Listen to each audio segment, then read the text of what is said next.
Certainly, this is basically a very distinctive house. This is an Italian house. It grows out of a certain kind of tradition, a certain point of view.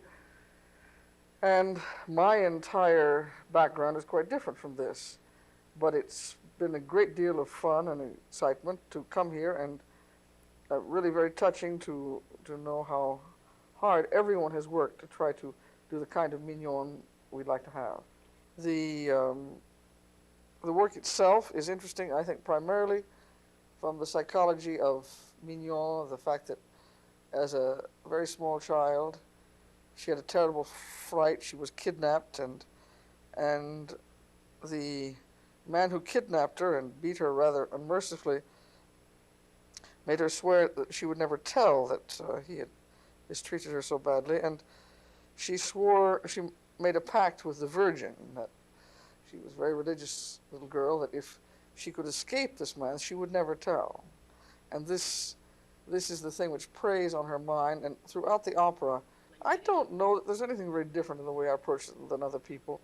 I think that the thing which I'm most interested in is the synthesis of theater and music, the moment when one can combine these two things until they become one entity.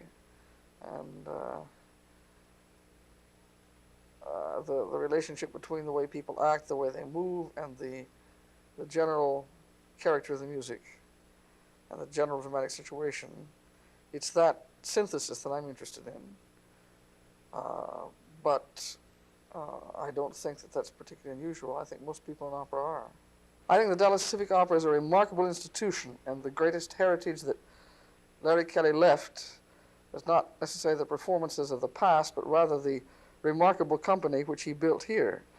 I think that he left a marvelous girl in Diane Clark, who is now the acting general manager, a young woman of great courage and imagination and skill. In Maestro Roscigno, who is the artistic director, he left a remarkable man who has brought together a remarkable group of people here. This is a unique company. I think sometimes the city doesn't realize the way it is looked at by other cities. And the Dallas Opera with Larry Kelly and with Diane Clark and with Maestro Roscigno has always meant very high quality in a special Italian kind of style.